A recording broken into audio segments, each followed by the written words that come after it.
You waited patiently, and guess what? We delivered. Today with me right now is Stephanie Sheh, and if you don't know her, I'm going to threaten you with a big, gigantic fan hammer. Would you like to say hi to everybody out there in, radio land? Hi, everybody in radio and internet land. Thanks for waiting. Sorry, I'm late. Don't worry, it's not her fault. It's the 918 the staff fault, so you can totally blame us for this one. No.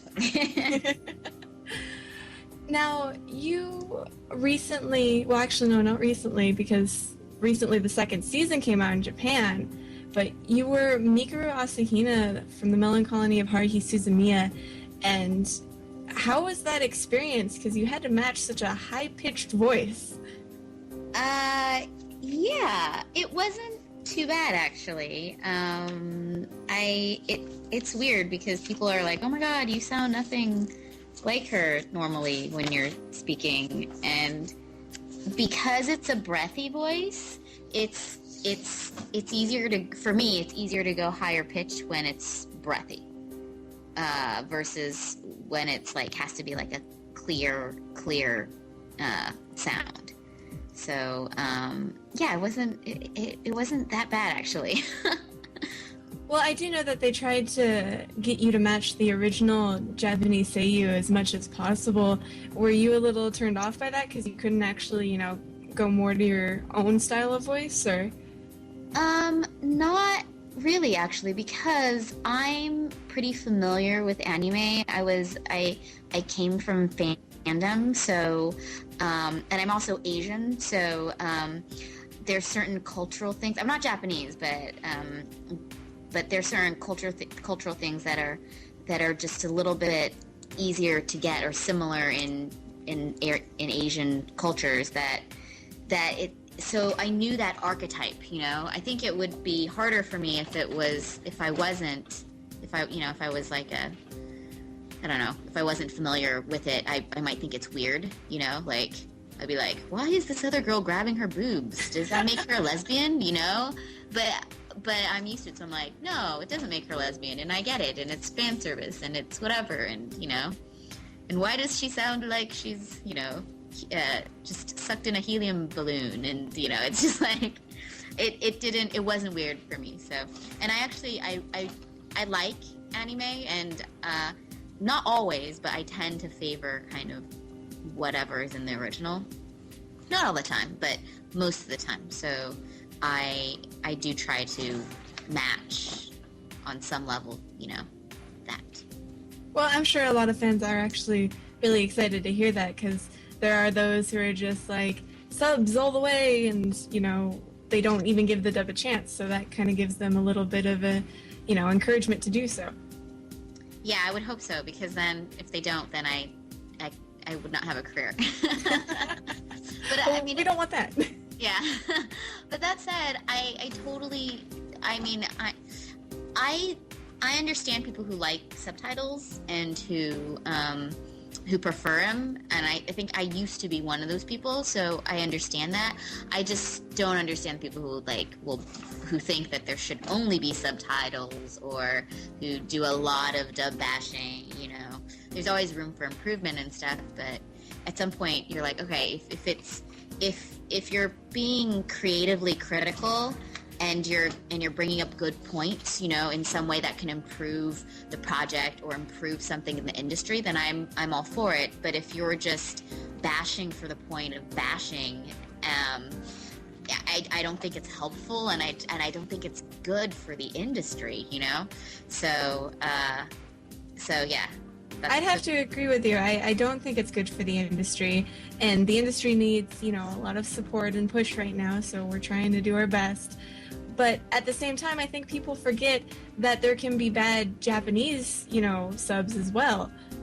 Yeah, that's very, very true. And I think it's one of those things where I think I'm not a native Japanese speaker, but I have some native Japanese speaking friends, and because I used to work as a producer in anime, we would get all sorts of letters and stuff, and we would get letters and emails from people criticizing translations, and And some of the people writing the letters, they just took like high school Japanese or whatever, and it's really, we're not qualified to be correcting or criticizing certain translations because they were not native speakers, and our translators were native speakers. And same thing with some friends who they will complain about certain Japanese voices on certain anime, and they'll be, oh my god, it's so terrible, it's so over, it's like a cheesy high school play acting, it's so pushed, it's overdone. And then I'll get on the forums and because sometimes I lurk, and I'll read how people love it. They're like, it's so dramatic, it's so good, it's so I think there's something that's lost, culturally, that sometimes you may not always really have the right grasp on it if you're not a native speaker. I know that like when I watch some Chinese films, because my parents are Chinese, I'm Chinese American, and there's certain actors that people really like, and they'll be like, oh, it's not that good, So. I mean, I think in contrast, the appeal of anime is that some characters can be so cliche or stereotypical. The moe boom, which is, what makes Mikuru Mikuru. Yeah. And, you got to play such a shy and, sort of character that was there just for fan service. Is that any different than playing a character that has more of a, main heroine type of appeal? Well, I think the tricky part with playing a character that's like for fan service is finding something that makes the character a little bit more well-rounded, because sometimes the creators will just write the character kind of one-dimensional because that's what they're there for, and it's to pretty much try to find the heart or like what makes them tick, and why that they're not just this kind of like running gag that's in the show. Right, I can understand. I mean, most people will look at Mikuru and see her as one-dimensional, but then she has her backstory that not a lot of people, really think more in depth about. Yeah. How'd you feel being a time traveler? It was, it was kind of like time traveling, recording it, because it was all confusing and out of order. Like, so... What order did they make you guys record in? I don't remember, but I think we recorded it in the broadcast order. I think. Oh wow, that'd be confusing. It wasn't in a linear order. I was very confused. And then Eric would have to tell me like, oh, this is what's going on with here, and oh, this is actually the last episode. Okay, now we're going. I'm like, all right, whatever. It was a little bit out there. So your very first episode was the Mikuru adventure one, where she has the gun and she's running around in the bunny suit. Yes, that was very early on. Yeah. Oh, I'm sorry. I just think that's hilarious. You having to record that and then switching to something. Oh, we're in school now. What happened? Yeah. Exactly. But on the plus side, the Haruhi Suzumiya franchise is immensely popular to all anime fanatics, it seems, and hopefully you'll be on for season 2. Hopefully. Although I hear season 2 is kind of weird. Yeah, they did. There's like a fiasco with sort of the Endless 8. They did 8 of the same episodes and re-recorded all the voice dubbing for every episode from what I know. I haven't seen it myself. I'm waiting for it to get licensed or picked up. But on the plus side, they do have the movie coming out called The Disappearance of Haruhi Suzumiya, so...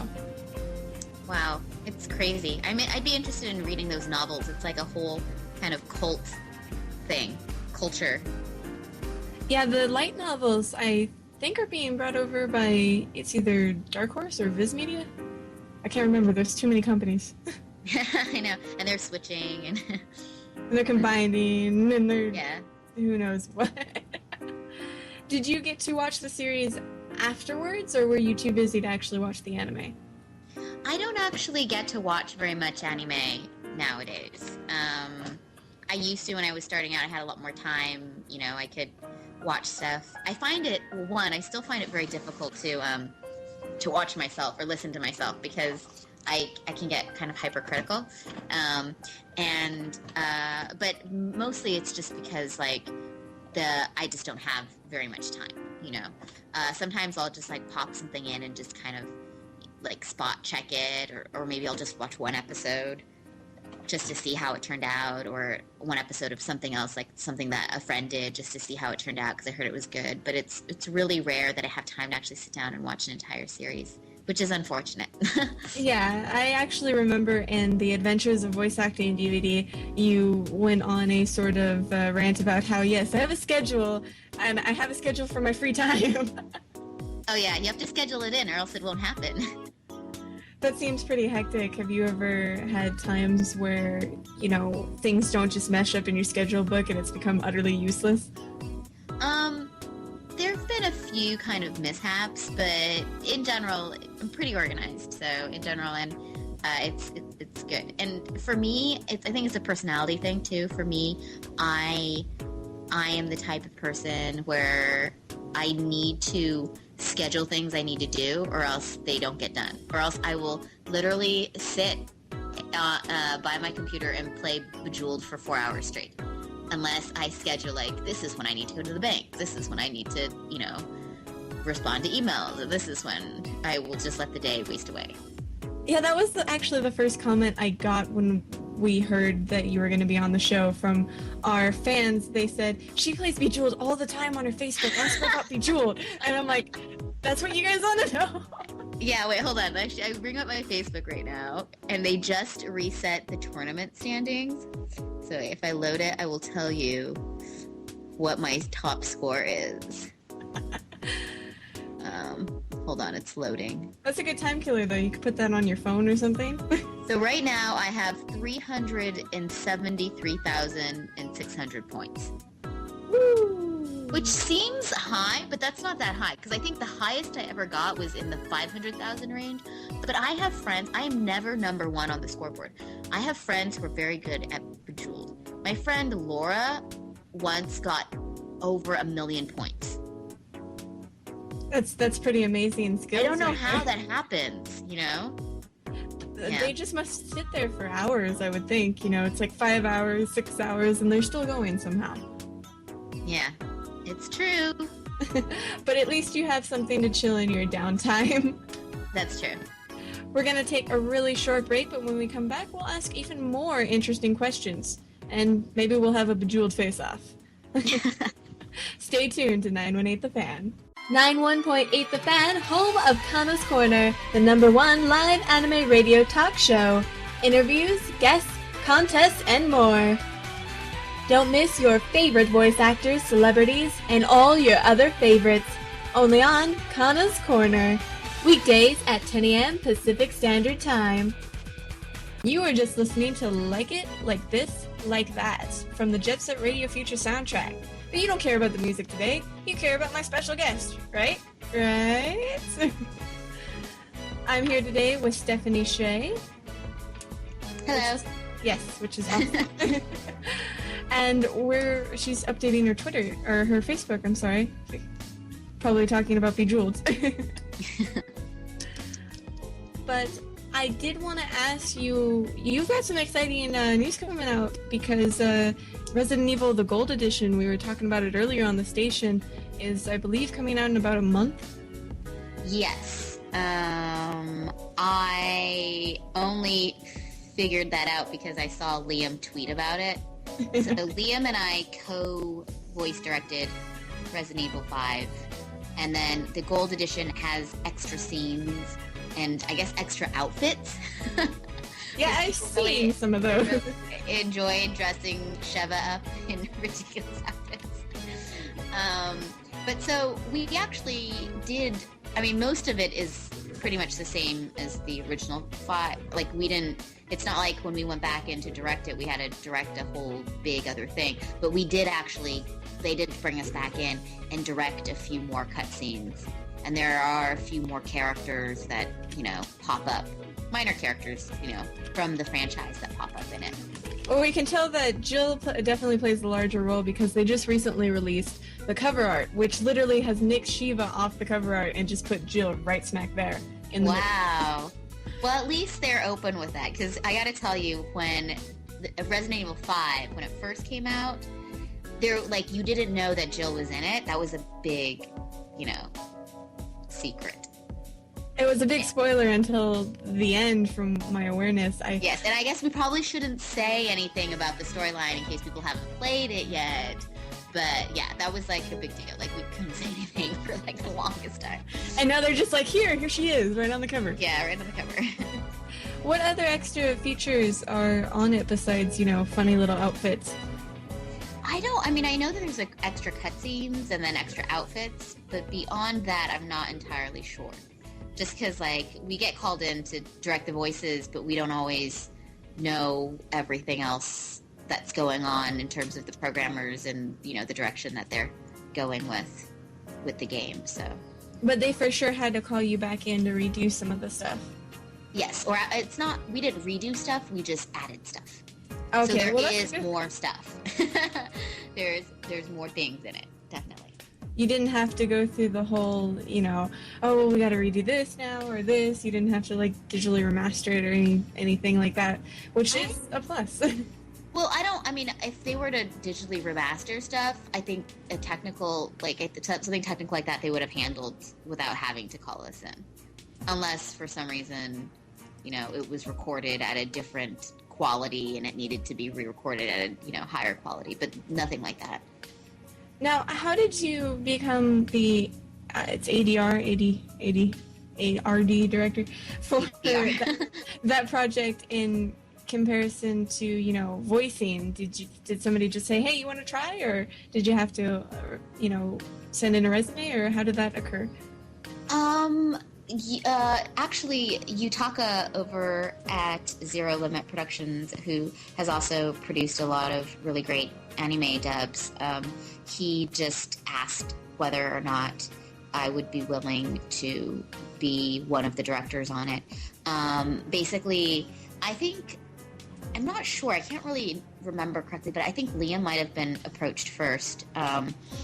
So Liam O'Brien and I, who's also a good friend of mine and a really great voice actor and director, we co-directed it. One of the reasons being, too, that we're both actors and we both have, other obligations and responsibilities and stuff. And directing a huge project like Resident Evil 5 means that you're in the booth pretty much like a day job. Those are your hours, which means that if you have an audition, if you have any other voiceover sessions, you can't go to them. So that's why we co-voice directed. And Liam and I have very similar aesthetics and tastes, so it was good. So it's not like, hopefully when you play the game, you don't feel like it's two different directors, hopefully it feels cohesive. But pretty much, Yutaka from Zero Limit just, called me up and asked me if I would be interested in it. And then he told me what it was for, and I was like, oh, cool. I played Resident Evil 2 when I was in college. Although that was way back in. Yeah. Okay, it didn't come out when I was in college. It just somebody had it when I was in college. That makes me sound really old, like I went to college a million years ago.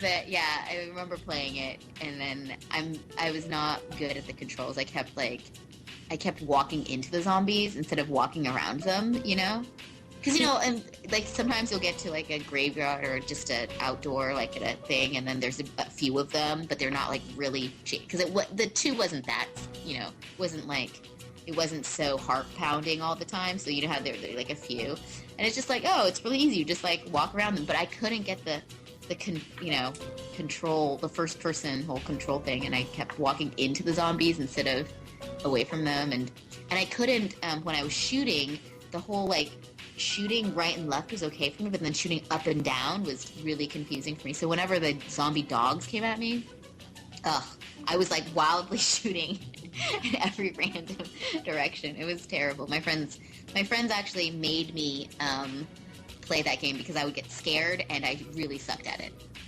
See, I was actually the complete opposite. I sucked at 4 and 5, and I enjoyed the other ones. But I also think the newest one takes a more action-y approach in contrast to a horror approach. Yeah, I mean, they wanted it, well, at least for Darkside Chronicles, they really wanted to feel like a Cloverfield type of thing. Right, and it appears like that. I believe the actual controls and gameplay, though, in Darkside Chronicles are more like a rail shooter, if I'm correct. I haven't played it yet, so I don't know. Yeah, I don't know either. I haven't played it either. So people can comment on that. But Liam was actually on the show last week, and he talked about his experience, and you guys actually got to work with actual motion capturing, from what I know. Yes. Well, Liam and I have both done motion capture for different games. He did it for, I think it was Devil May Cry. Shoot, is it 4 or 5? The one that I was in, the one with Kyrie. He did motion capture for that, and then I did motion capture for a game that's out right now called Bayonetta. I'm totally playing that right now, and that's a fantastic game. So I'm not actually a voice in it, but I motion captured the little girl in it. I don't know if you got in there yet. I just got to where you kind of see her skidding around in the church. I'm only to chapter 5 because I get like one day out of the week to play video games to myself. But yes. I love the game so far, and I think, the fact that you got to do motion capture for such a uniquely interesting game, because there's no other way to describe it, is really fascinating. Yeah, it's cool. I like the guns on her shoes and stuff. But anyway, so because we both did motion capture for different games, so we knew we had some experience in it, and then we directed a lot of the voice actors were also the motion capture actors. So what am I saying? Oh, and the other thing about Resident Evil, I don't know if Liam talked about it all, is that even though it's a Capcom game and it's from Japan, it's a game that's made for English-speaking audiences, which means it's not a game that when you do the voiceover, you are doing the English version. Some games come over and you're listening to a Japanese language version, and then you're making the English version of voice. But Resident Evil, even though it's a Japanese company that produces it, it is it's made for English-speaking audiences, which means the first language, the primary language, is English. Which means instead of matching a Japanese voice, you're matching the motion capture footage of the actors. And a lot of the voice actors were the same actors who did motion capture and the face capture. So, well, that probably made it a lot easier that they weren't two separate entities. The same voice was doing the same face. It actually made it more challenging because when you're matching just something that's already animated, all you really have to worry about is the open and close. But when you're matching kind of like filmed footage, it's not as easy to match. And we were doing facial capture at the same time as the voiceover, which means that we couldn't cut things up. So when we do voiceover, a lot it's digitally recorded. So if let's say you had you mispronounced one word, sometimes you can just take that one word from a different take and put it in there. Or let's say it's a little bit too short or a little bit too long, you can kind of just squeeze it or stretch the file to adjust it, But because we were getting the face capture and the voice at the same time, everything had to be completely perfect. The entire take had to be intact. And there was this whole kind of, for the actors, there was this challenge of, for facial capture, you kind of have to be a little bit bigger with your face than you normally would be in real life. But then for the voiceover, we wanted it to sound really real and natural. So there's this kind of fight going on in your brain where you have to make big facial expressions, but then yet sound really natural. See, I would think actually, seeing yourself do it would make it easier, but the way you explain it, it would sound like it's taxing. Basically, like, rubbing your stomach and patting your head. Exactly. Yeah, it's like rubbing your stomach and patting your head. So you have to, be big with your facial expressions, be really natural with your voice acting, while you're matching your body movements at the same time. And you can't move your head.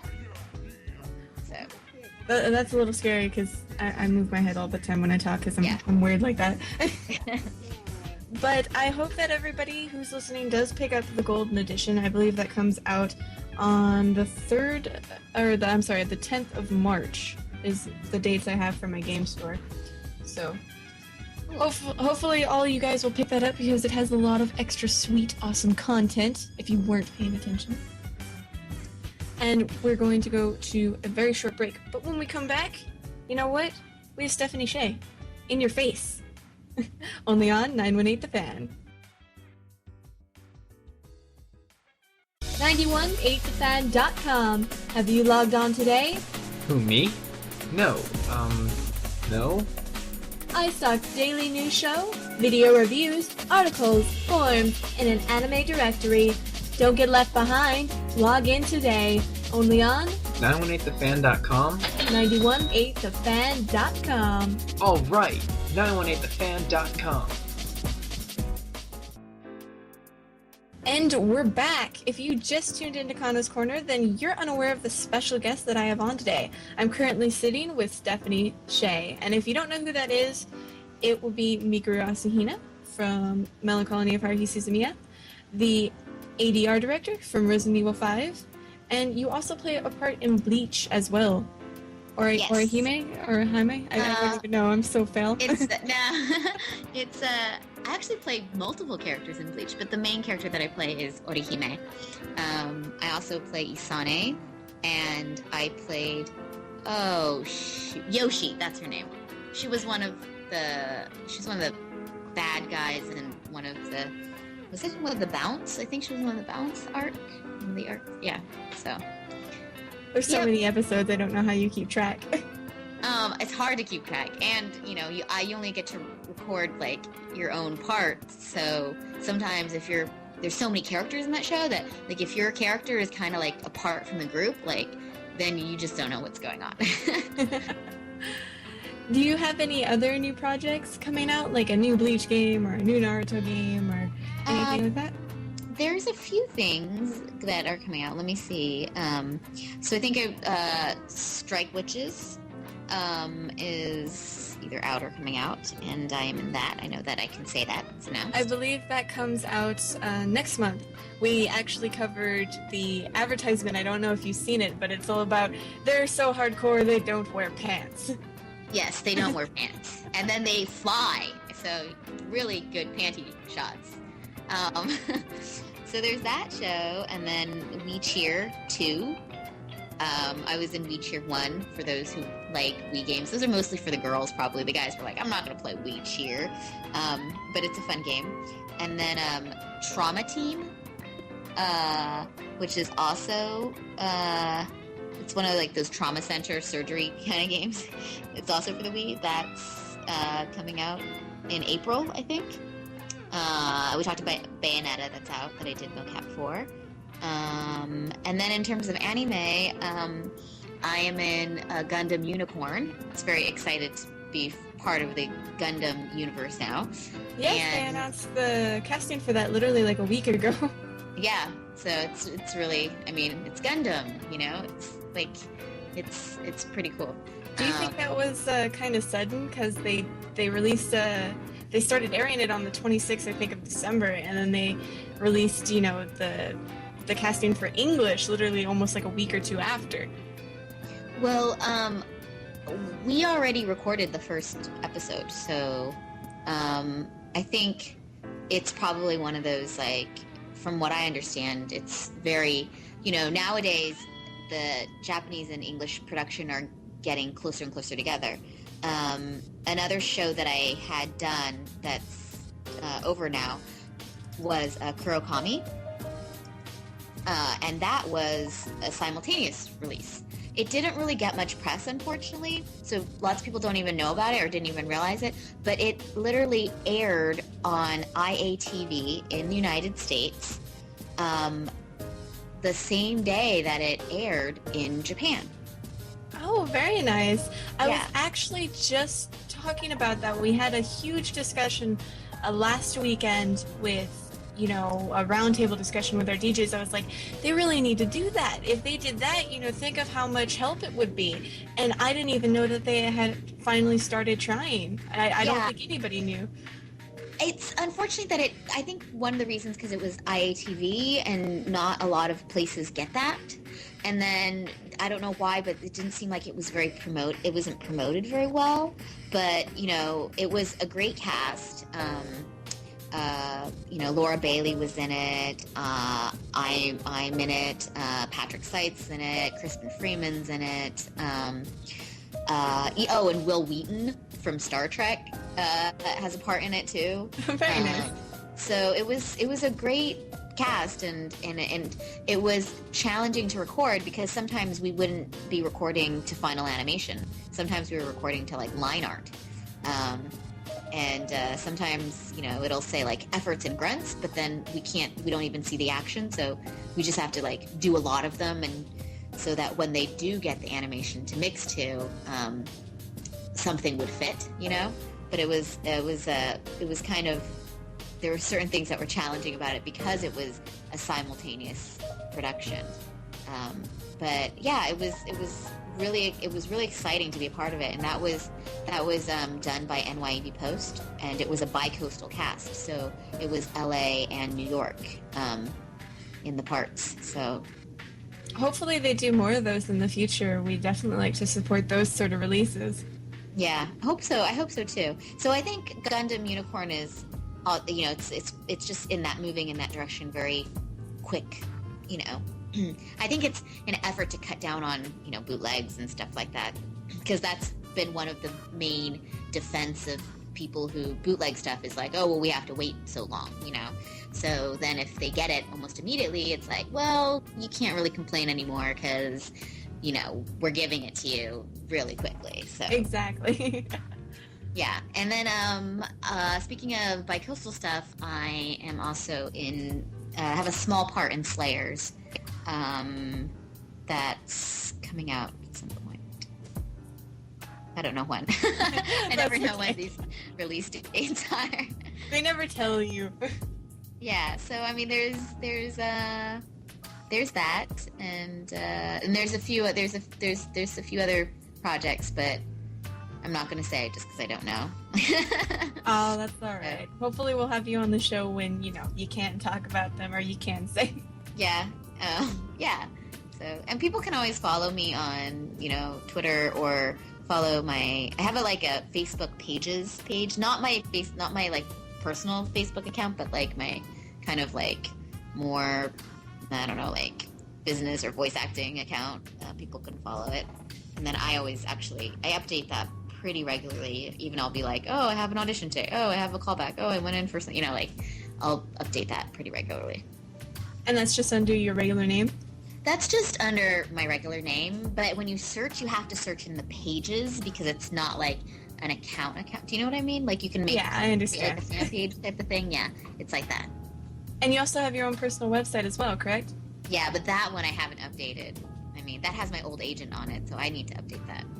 It's just I just did it in iWeb because it was available. It was already on my computer when I decided I wanted to create a website, but then now updating it is a chore, and I can't get the RSS. I started a blog on it, but I can't get the RSS feed to work, so I need my friend to help me out. It might be better to switch to a different program, maybe like WordPress or something like that. That way you can just do automatic, little posts.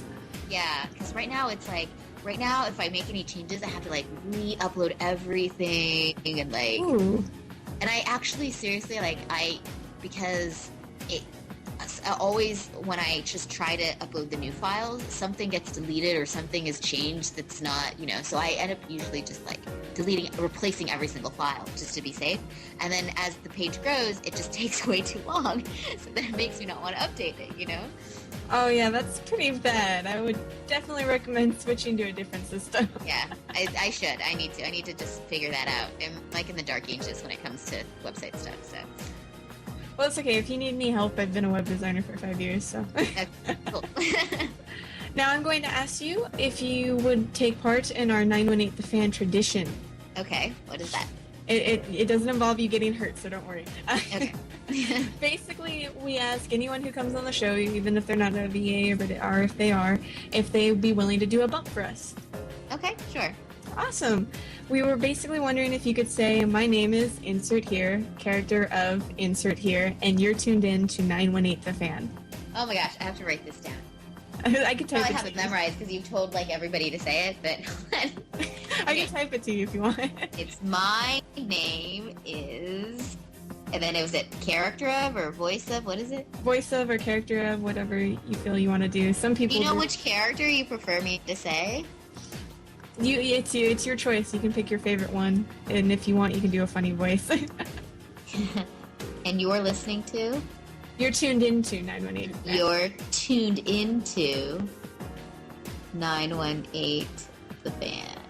Yes, thank you. Okay. Okay. You ready? Yes, we are. Okay. My name is Stephanie Sheh, the voice of Orihime from Bleach, and you're tuned into 918 The Fan. Yay! Thank you. We One really take! appreciate it. Yeah! Thank you. Well, I'm sorry that I had to get you to write it down, but I know how it's actually kind of funny to spring it on people because then everybody's like, oh, haha, they don't remember it. Oh, really? We've had some hilarious bloopers. Maybe I can link you to that after the show. But is there anything else you want to say to Radioland? Nope. It's been my pleasure, and thanks for listening, and thanks for, everybody's support throughout the years, and, Well, thank you so much for being on the show. If you guys missed any of the interview, remember, we'll have it up on the site either later today or tomorrow. So stay tuned, because we have another interview coming up, only on 918 The Fan.